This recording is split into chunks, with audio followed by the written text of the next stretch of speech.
Welcome back to Living Investing in Cleveland. My name is Sophie Boland. I am a realtor with Keller Williams Greater Metropolitan, and I have been an active investor in the Cleveland market since 2000.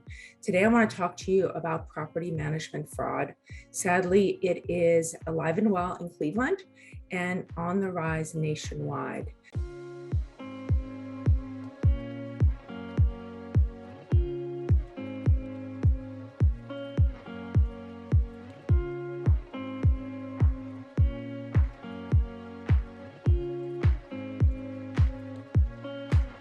What do I mean by property management fraud? Basically, I'm talking about property managers stealing from you, which never is a pleasant situation to find yourself in, because usually, by then it's had been going on for a while and they owe you a lot of money. Exactly how does the fraud occur? There are very many ways.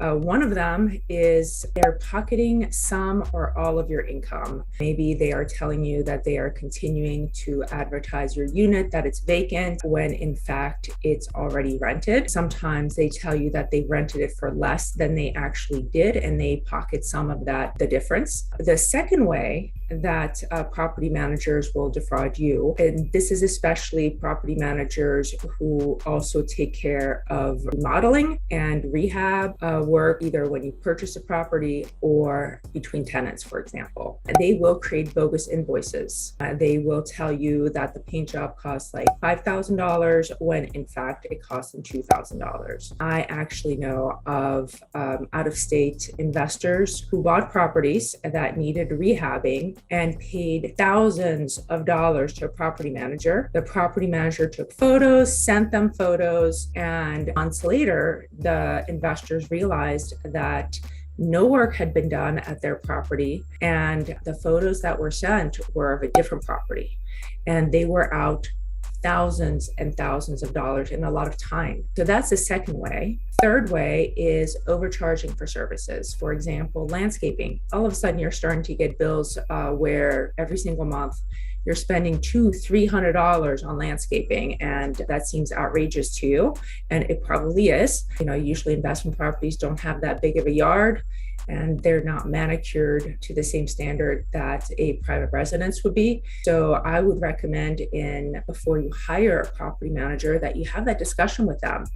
Ask them, how often is the lawn mowed? What is the charge per cut? And then inform yourself, find out what is the standard locally. So that's the third way. And the fourth way is that they don't pay the utilities. A lot of the property managers will put the utilities such as water, sewer.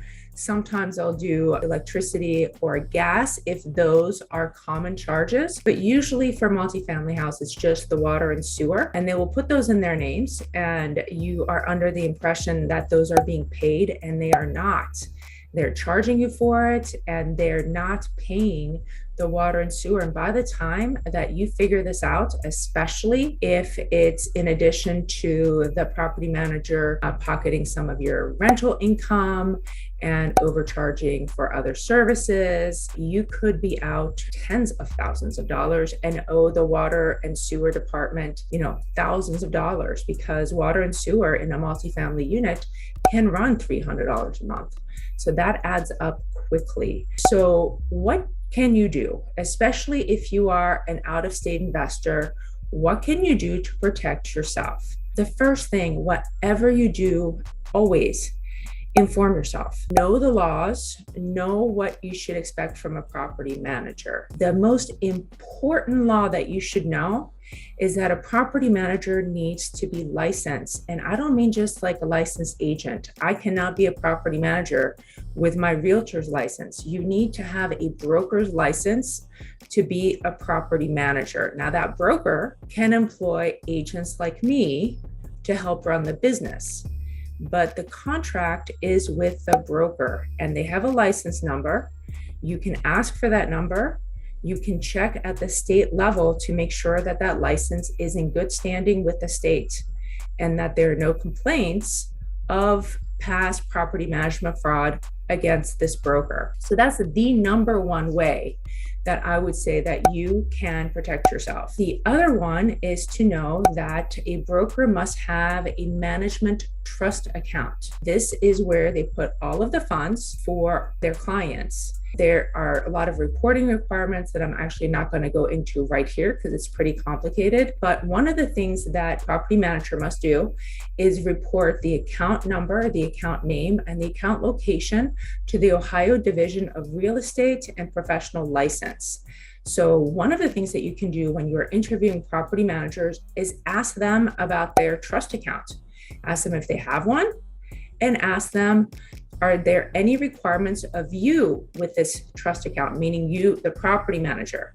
If they say no, then you know this person is not doing things the way that they're supposed to do. But if they say yes, actually, we must report it to the Ohio Division of Real Estate and Professional Licenses. Okay, they know what they're doing. Hopefully they're following up with that. And then the last thing that I wanted to mention to you is that by law, property managers must give you a full accounting of all expenses, all monies that were received and paid, the manner in which they were received and paid. They must give that to you at a minimum once a quarter, and you must get paid whatever they owe you at a minimum once a quarter. If they just rattle off, hey, I had this expense, that expense, let me send you a Venmo payment, they are not legitimate property managers. So make sure that they tell you before you sign a property management agreement with them, make sure that it's written in there that you will get this full accounting once a quarter. And if you don't, sever your relationship. Don't wait 6 or 9 months. Do it now. So that's all I can tell you. Be informed, beware, and make sure that you get the broker's license and that you've checked it. I hope this is helpful. See you next time. Thanks again. Don't forget, if you have any questions or suggestions for a topic, add them to the comment below. Obviously, I would love for you to like this video and subscribe so that you don't miss any future episodes. Thank you and see you soon.